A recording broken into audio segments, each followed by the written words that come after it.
Nous sommes au Centre Ressources Autisme de La Réunion, un des 27 CRA français. Nous dépendons à la fois d'une association gestionnaire et du CHU de La Réunion. L'une de nos missions principales est le diagnostic des troubles du spectre de l'autisme ou TSA.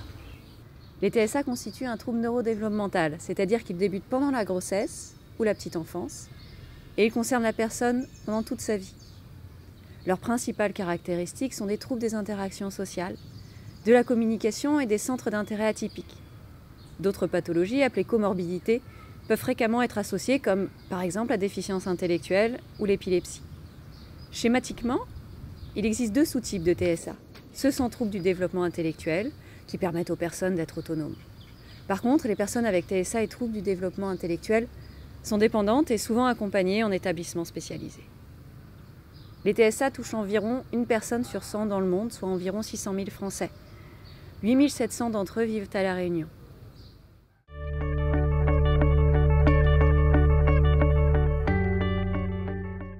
Le modèle Télédiade est un dispositif d'e-santé développé pour diagnostiquer les troubles du spectre de l'autisme chez les personnes de plus de 16 ans dépendantes, accompagnées en établissement médico-social ou sanitaire dans le département de La Réunion.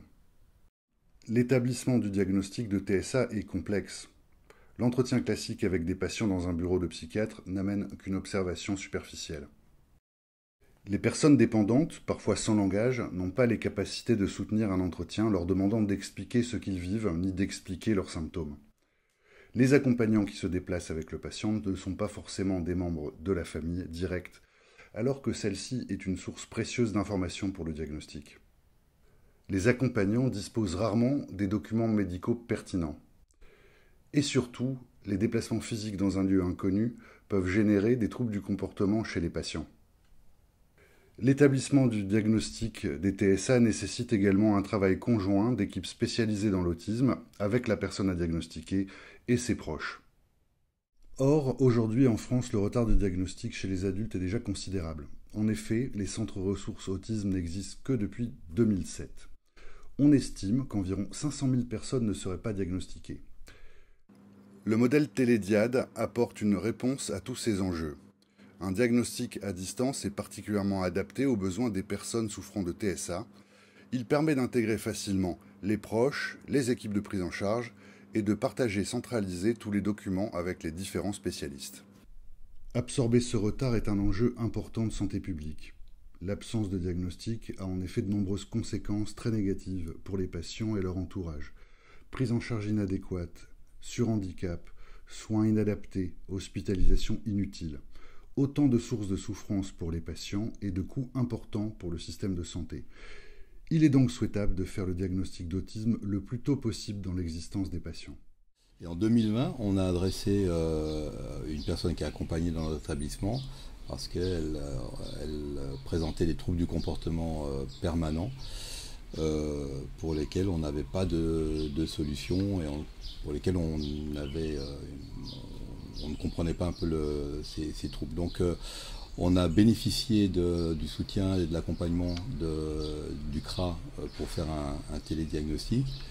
Et ce procédé a eu d'excellents résultats dans la mesure où on a pu identifier que cette personne-là était concernée par un trouble du spectre avec autisme et qu'à partir de là, il était plus facile pour nous d'adapter les méthodes d'accompagnement en lien avec son handicap. Ça a permis aussi à la famille de comprendre et d'identifier quelle était la nature de difficulté de son enfant, après lesquelles elle courait depuis 22 ans.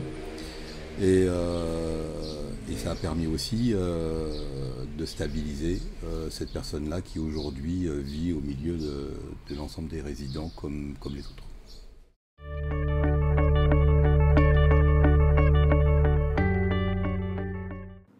Le modèle Télédiade est une expertise à distance réalisée par des moyens de communication modernes entre deux équipes. Le Télédiade est pluridisciplinaire, l'équipe est composée d'une infirmière, d'une éducatrice spécialisée, d'une psychomotricienne, d'une psychologue, d'une secrétaire et est coordonnée par un médecin psychiatre. Voici comment fonctionne le modèle Télédiade en 6 points clés. Une demande de Télédiade est envoyée au secrétariat du CRA par email ou par la poste. Un membre de l'équipe Télédiade prend contact avec l'établissement d'accueil de la personne afin d'organiser le télédiagnostic.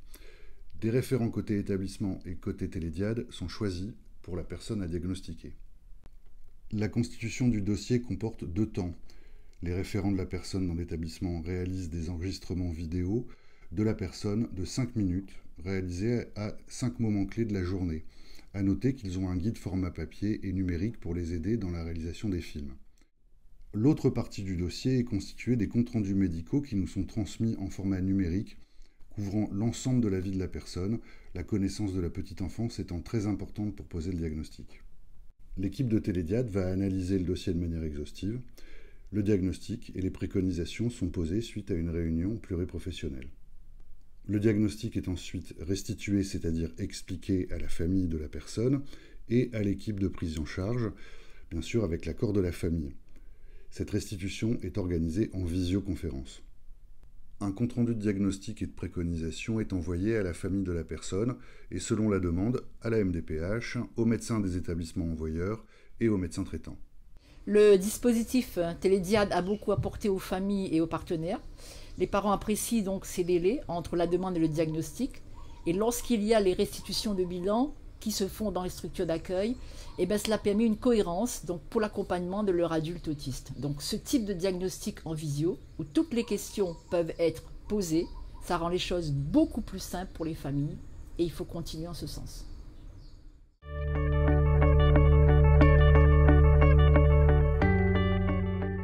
Cette expérimentation nous a permis en fait sur 16 mois de réaliser 34 diagnostics complets avec préconisation. Donc il faut savoir que ça permet d'éviter pour les usagers 2730 km de déplacement, 97,5 journées d'accompagnement économisées pour les structures en termes d'organisation, 883 documents vidéo et textes analysés pour pouvoir évaluer les dossiers et faire les synthèses et en conclusion un temps d'attente entre 2 à 6 mois d'attente pour avoir une évaluation diagnostique. Donc vraiment, nous sommes ravis d'avoir développé ce nouveau modèle d'évaluation diagnostique et espérons qu'il se répliquera. L'une de nos difficultés restant quand même la recherche de sources de financement pour pouvoir pérenniser à terme. Le retour d'expérience au Centre Ressources Autisme de La Réunion est bon. Nous avons pu comparer le télédiagnostic Télédiade et le diagnostic classique en présentiel avec plusieurs années de recul. Le gain principal est sur le confort du patient.